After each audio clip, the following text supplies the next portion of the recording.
Hello, welcome to Chaos2Cured Podcast. You're actually here with a special guest today. So it's just me. Usually Jeffrey Fried is with me. Today, I wanted to discuss something that I deal with personally, which is OCD. And this is something that I personally was diagnosed with and still deal with.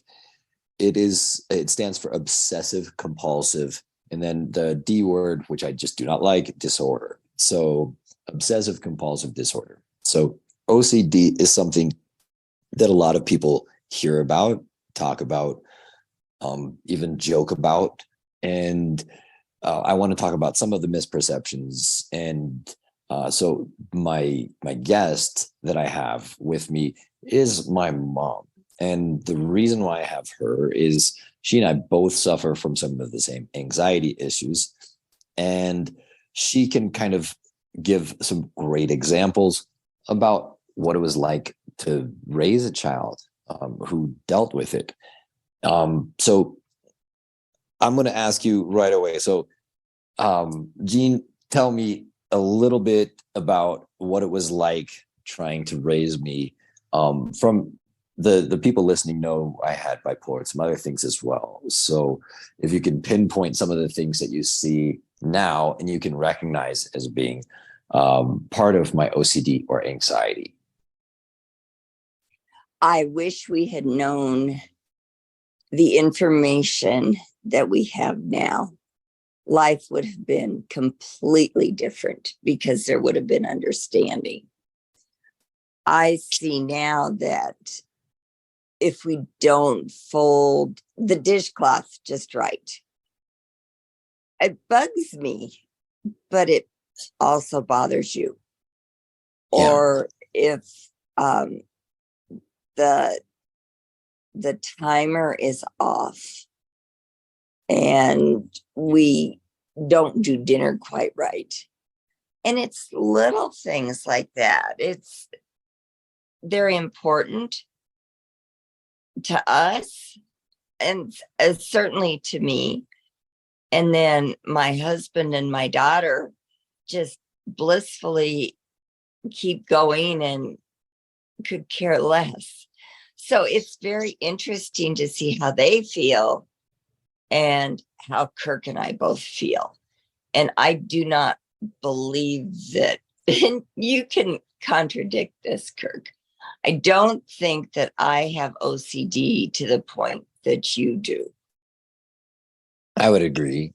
There's certain, things that, technically OCD is going to present in so many different ways and in different people. There are some similarities. So, one of the things that you do have that I would love to jump back to is when you say, OCD, a lot of people assume it's germs or consistency.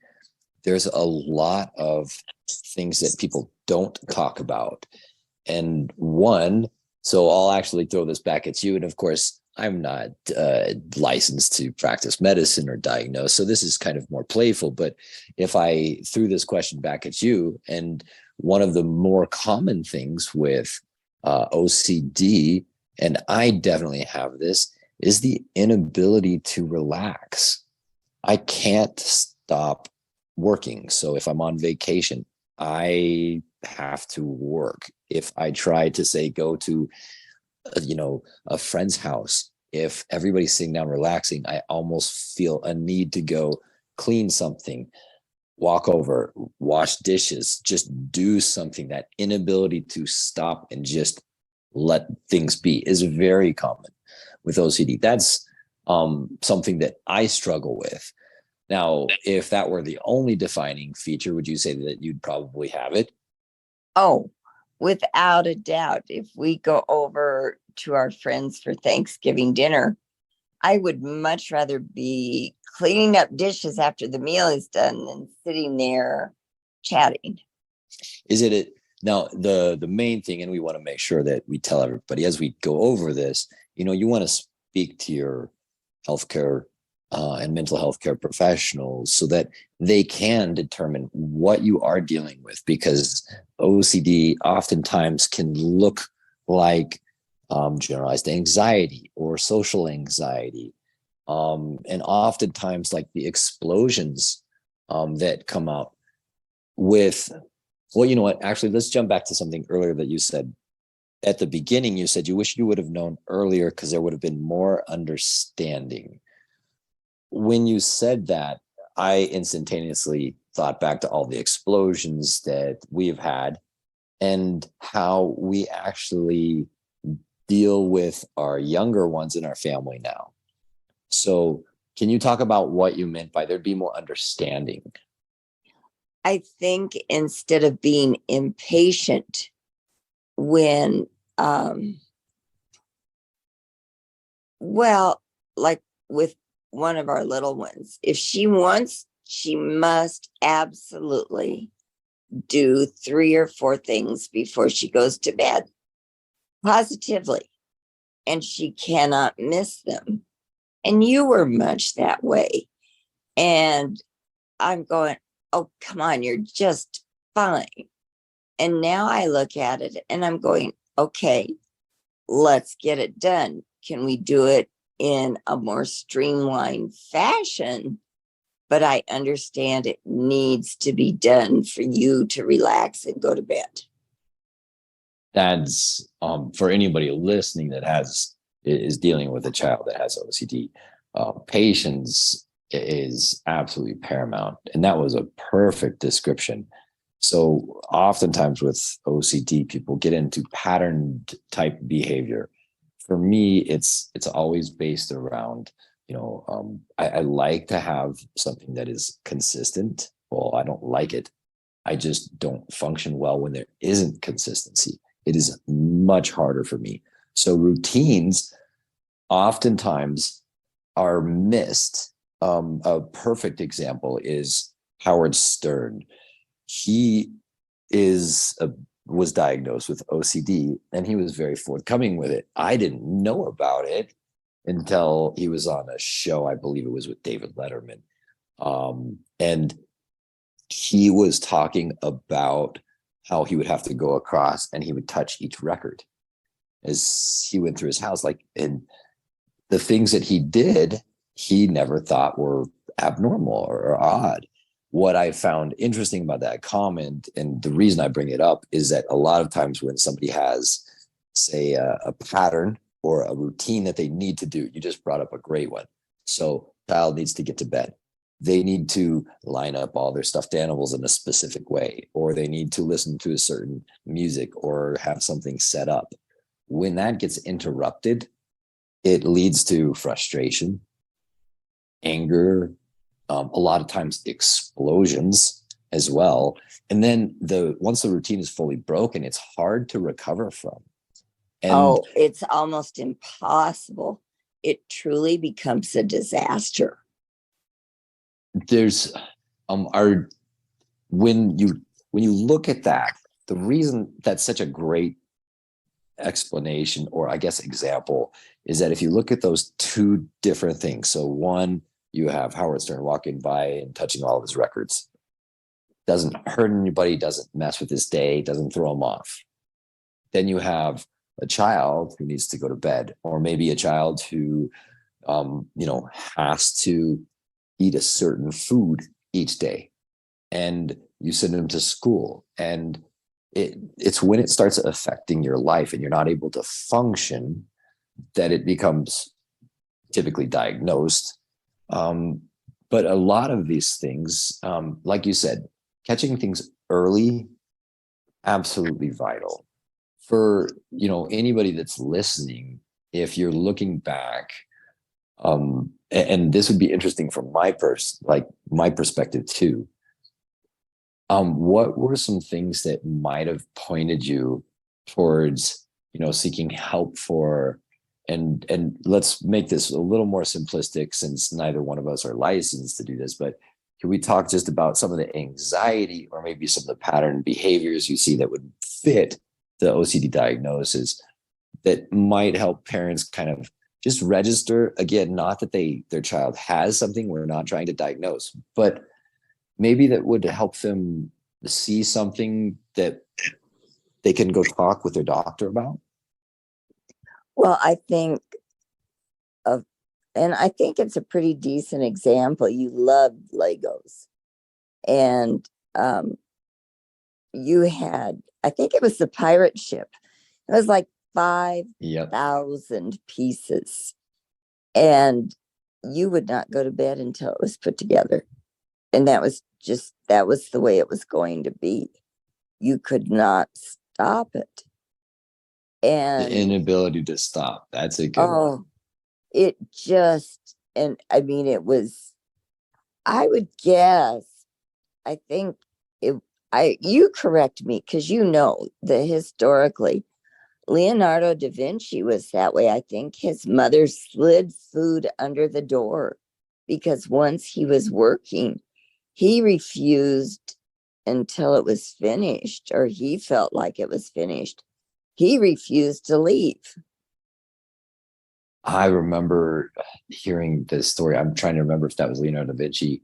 I'll have to look that up. That sounds for the obsessive part of it.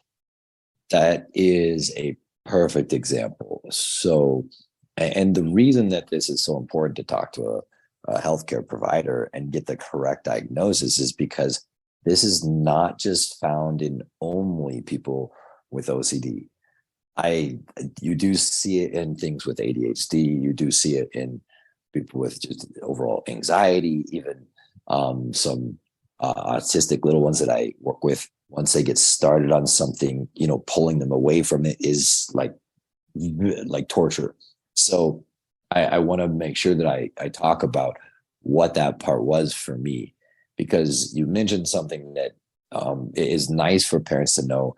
I was absolutely, again, the right word, obsessive and compulsive. So I would get obsessed about something. Now that would typically be maybe a project. You mentioned Legos as a perfect example. For me, once I started thinking about it, that thought would not leave until it was completed. In fact, if I wanted to, let's say, if I saw something that wasn't even out yet, I would look at it every day and I would wait and wait and wait and wait. And it was, again, obsessive. Yes. There's a huge difference when, a child doesn't want to stop playing their video game, or, and then it's a whole different one when I remember one particular time where, my gaming system wasn't working. And so I just started fixing it, taking it apart. I literally couldn't stop until it was functioning again. Those are very difficult things for me to handle. What are the things that you see us doing now with our little ones that have so many similarities? I think probably more pertinent for everyone today would be the phones, the iPads, the video games. I cannot even express how many times, and students and family alike, how many times I cannot put my phone down right now because I have all of these reasons. I am not to the right spot, or I have not finished this battle, or I have not obtained the fabulous sword that I'm looking for. And I feel like, okay, your hands are going to be bloody by the time you get this done. And let's skip lunch, let's skip dinner, and I can't do it. And it becomes harmful. And I think that's probably a great way to look at it, because happily some of the kids say, okay, no problem, turn it off, put it down. And then on the flip side of that, it's almost scary. The inability to stop. When your reference towards hands being, Right. bloody is way more on par. And this is the serious side of OCD that no one ever talks about. And it's frustrating for me because people will say, I'm really organized. I'm extremely OCD with how I handle my work, or I'm extremely OCD with my house. They use it almost as an adjective or a verb. Uh-huh. And I'm used to it by now, so it doesn't offend me, but it shows that there's a true lack of understanding of how severe it can be. So to give some listeners some examples, some of these obsessions and compulsions are not wanted. They are not something that I want in my head. They are not something I want to deal with. I don't like stressing out. I don't like having one thing offset my day and then literally the whole day just feels like it's absolutely destroyed because of one small detail. That is not fun. Oftentimes there are things like thinking about harming a loved one. And it's not anything that they want to do. It's not something they are going to do, but the thought pops in and it becomes an obsession and a compulsion. And it actually even sometimes builds up, to depression and self-loathing because they go, why am I having, sexual dreams about somebody that I'm not supposed to? Or physical violence about somebody I would never want to hurt. And these kind of obsessive and compulsive thoughts are extremely unwanted. They're extremely powerful. And a lot of people don't understand the severity of it. So when it's downplayed, and if you do use that word flippantly and you are not diagnosed with it, it's nice to know that the people that are dealing with it probably don't appreciate it. Again, it's not because I want ownership of that. It's just that it's much more serious than I ever hear people talking about. And I agree. I totally agree. And I know it's more prevalent. We know anxiety is way more prevalent than ever before. And so, the main thing that I wanted to, talk about a little bit, and what Jeffrey and I try to do is show how so many of these things have similarities. So someone who has just generalized anxiety is going to feel the same kind of worry all the time. There are so many similarities between all of them. That's why you need to, of course, communicate with your family.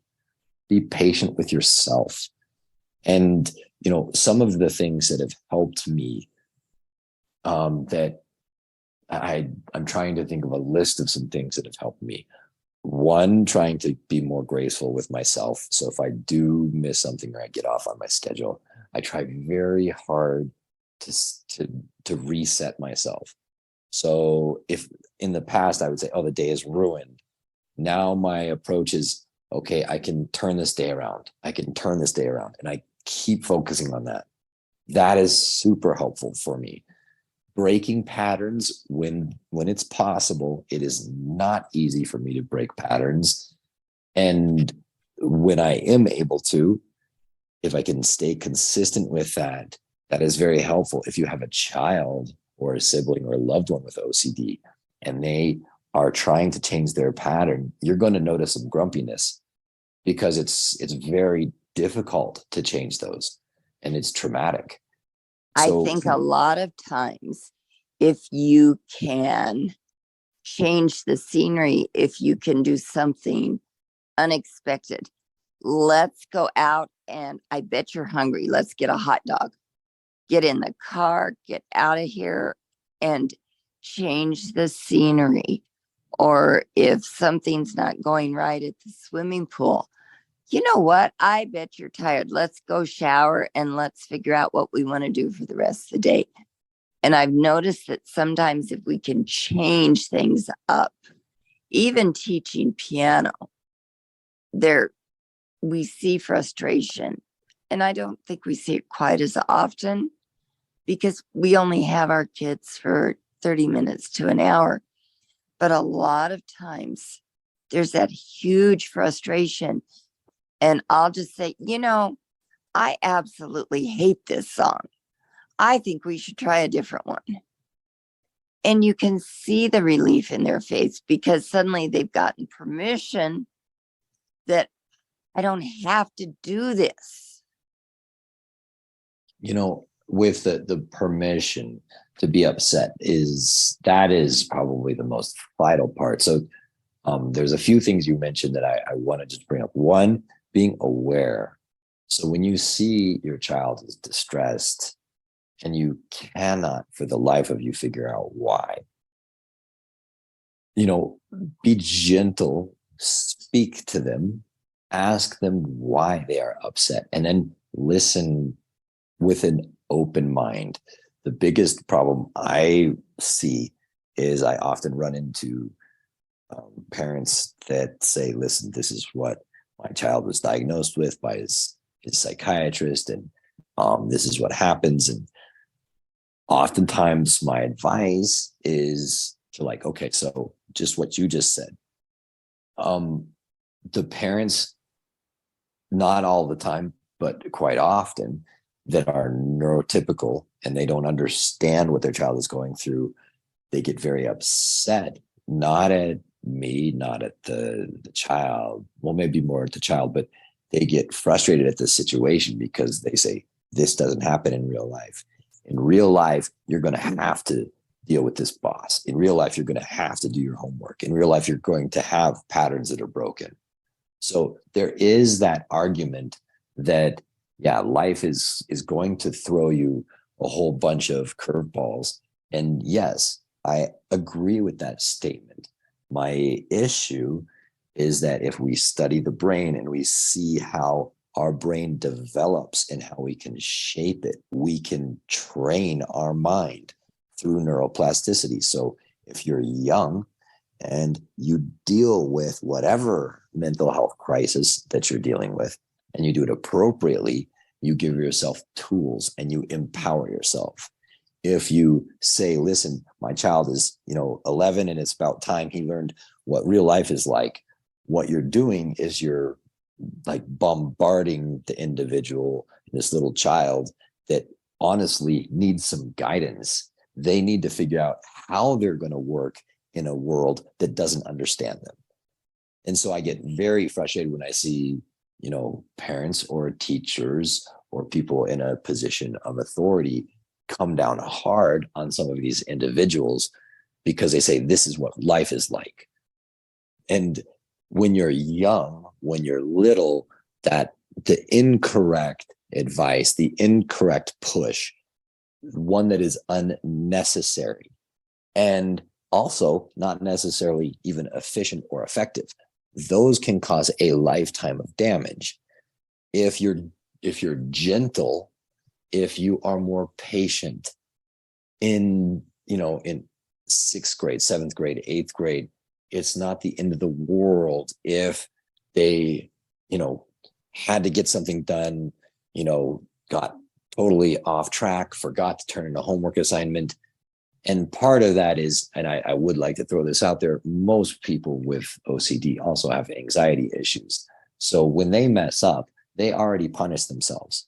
They're already yelling at themselves internally the entire time. So when you bring it up and tell them and remind them how horrible they are, they just feel it more deeply. So the patience is something I absolutely advocate. I think communication between parents, teachers, and the children that is respectful and open-minded is very important. And we are living in a world where we actually have options. The traditional school system is phenomenal for linear and sequential thinkers. Step A, step B, step C, step D. It is not so great for people who get obsessed about one particular thing. So for me, before anybody was doing 3D graphics, I got really into Maya. And anybody who knows that, it's now called Autodesk. I was doing Maya. It's what they use for Lord of the Rings. I loved that. So as soon as I started doing that, I didn't want to do anything else. I was obsessed with one thing. And I would learn all of these amazing skills when I was free to do so. In school, that's not how things happen. They don't allow individuals to follow their passions. You follow this protocol, this curriculum. And I think that is actually damaging in a lot of aspects. It's, again, the teachers are doing the best they can. So are the parents. For parents at home, for siblings at home, if you have somebody that's really on edge all the time, they need that structure and the patterns. What's the worst that can, I mean, if you actually try to work with those patterns, you're just giving a gift. You're making their life a little bit easier. Yes, they can't have all of those patterns and they can work through them, but they need time. Nothing can be taken care of instantaneously. They need support. They need love. And they do need that consistent structure of, that you get from cognitive behavioral therapy. And in my case, I absolutely needed medication. So they had me try antidepressants. They had me try the antidepressants they were very cautious with because they were worried about bipolar. But they had tried beta blockers. The only thing that ever worked was benzodiazepines. And I've mentioned this before in shows. It's a passion of mine that individuals and patients get the correct treatment without judgment and stigma. And there's so much stigma on all the medications to begin with. So when you're OCD, you don't want to take a pill anyway. It's one more thing that you're not planning for. You don't want to. Then, so when somebody is desperate enough, they're willing to take a medication, and then the doctor kind of hounds them. Or I've had experiences, and this is a show I will be following up with about patient care. I've had doctors that have told me how horrible the medications I'm on are and how they're going to make me, lose my mind and get dementia.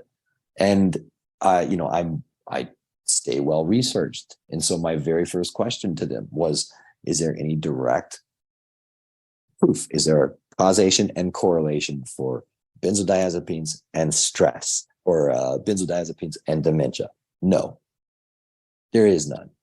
And then I follow up with a secondary question to the doctor that was mean to me, right? I said, is there any direct correlation and causation for stress and dementia? Well, yeah, there absolutely is. So to me, I'm a huge, again, I went off on a slight tangent because I'm really frustrated with some of the things I'm seeing in medical practice right now and how people are treated. It's gotten better, but we have a long way to go. And for people who really deal with OCD and who have a severe case, I would not call mine the most severe, but it is definitely a lot minor. It would be on a scale of 0 to 10, probably an 8. It is very difficult for me, just day-to-day life. Every time I walk up and I leave the house and I go somewhere, it is a challenge. Every time I go to a store and try to choose something, it is a challenge. This is something that a lot of people don't understand. So when I'm doing different things every day, it is absolutely traumatic for me. And no one understands that. They don't see underneath the surface. They don't get to see that. I don't talk about it because why would I? But every time, so if somebody says, hey, you want to meet for coffee? And I go meet them for coffee, they don't understand that me waking up that day, me going to the coffee place, me setting a timer, changing my schedule, literally took everything I had from that day. Everything, 100%. And then the next day comes and I'm already drained from the previous day. And guess what life typically does? It throws you more of those. So, I think the spiral is so difficult because when you go to bed and you expect to get up the next day and have everything smooth and it isn't, that's so difficult. And I see that with our little ones. I mean, if we can get up and we can reset everything and have a perfect start to the morning, we can almost make it. But it's hard. You said a perfect start to the day. It's almost never going to happen that way. But what I like to tell people to do is set things up for success. Give the highest probability of success for your child, your loved ones, your sibling, so that they start their day off the right way. A lot of these patterns can be adjusted, and a lot of it, and by the way, this is not just for OCD, this is for any mental health issue. If you have somebody that loves you, that's literally probably the only thing you need. You need somebody that loves you and accepts you exactly as you are. And I like that. That is the most freeing thing in the world. And so if you have a child that comes home and they're in tears because everything went wrong in their day, you don't have to tell them all the things that went right.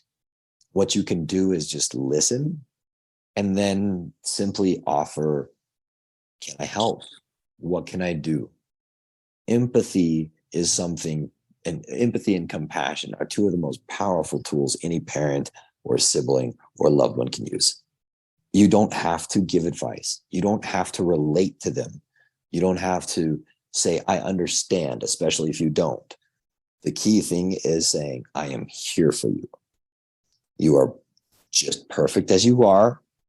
There's always room for us to become a better and more perfect version of ourselves. But the moment we see ourselves as flawed, we've already lost. So you need to see yourself as perfect as you are. It's okay if you see roadblocks ahead, some challenges. Those are easy things to deal with in terms of if you're prepared. They're hard things to deal with if you're expecting everything to flow all the time. So some tips for things that would have helped me. One, definitely let your child know a week or two in advance if they're going to have to do something. And I know this sounds silly, but put it on a calendar, put it in big words. If they have a doctor's appointment, make sure they see it. Remind them of it each day. The night before, tell them as well. Set that day up so that it is successful. It's a change in the pattern. You may see no need to tell anybody at all. You may not care if you have a dentist appointment that day. But if somebody has OCD, I guarantee you they care about every second. Every second is invested and mentally calculated. So I agree. and I know that you now do that with me, which is super helpful.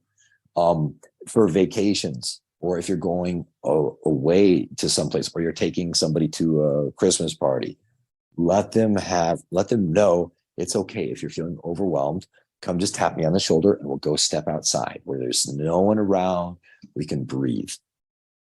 Definitely what Jeffrey and I have mentioned before, I would also suggest, so if you're really feeling like overwhelmed and those compulsions are really kind of hitting you hard, what I would then suggest doing is, slow, either box breathing. There's a whole bunch of different breathing techniques, but one that Jeffrey and I are talking about that no one else is, and one that I really like is blink breathing.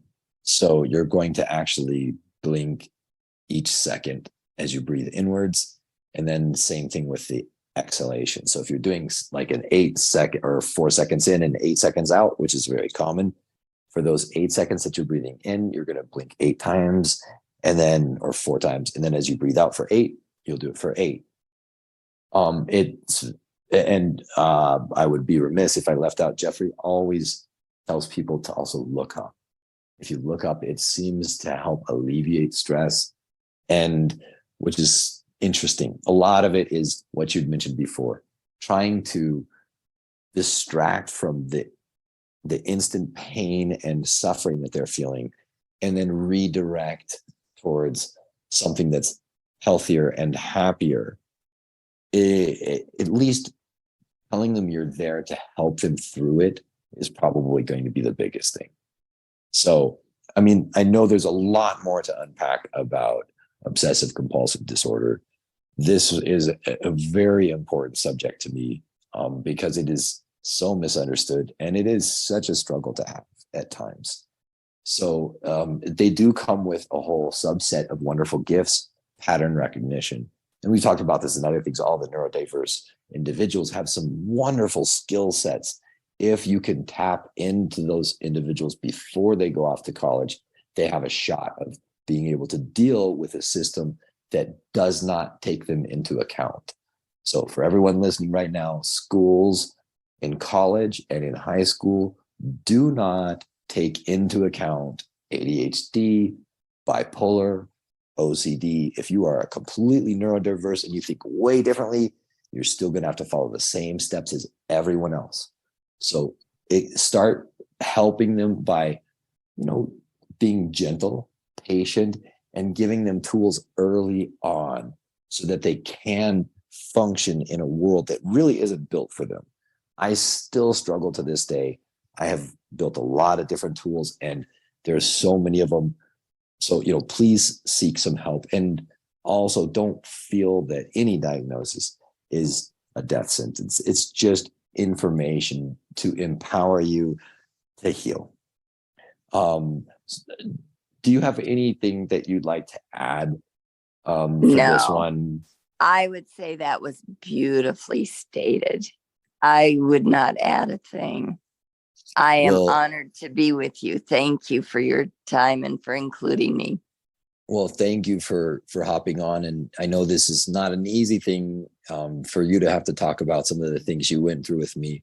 So, we'll probably have you back on for a couple other shows as well. But thank you. And to all the people out there that are stressed or frustrated, and I'm talking about both the individual and the family members that care.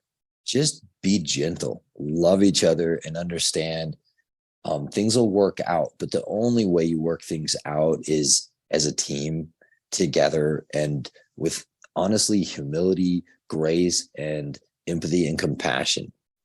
Otherwise, if you take a hardline approach, if you try to beat this out of somebody, it doesn't work. So always choose love. It's a much better tool. So I'll end it with that. And, thank you for all for listening. We will be back next week with a new show. So thanks again for listening. We really appreciate it. Have a fabulous day. Thank you.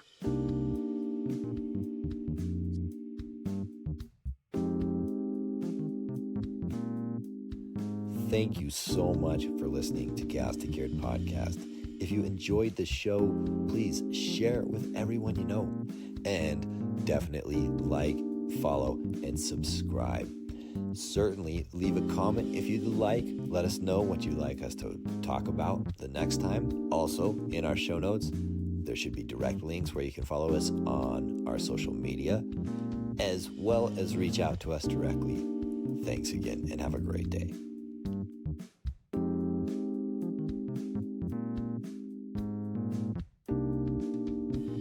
The views, thoughts, and opinions expressed on Chaos2Cured Podcast are the speaker's own. All discussion is based on our own experiences. We do not and cannot guarantee the accuracy or completeness of any information. Chaos2Cured Podcast cannot give medical or health advice. All discussion is based upon our personal experiences and meant for general and educational purposes. This podcast is not a substitute for professional help or for diagnostic purposes for yourself or another. Chaos2Cured Podcast always encourages you to consult an appropriate professional.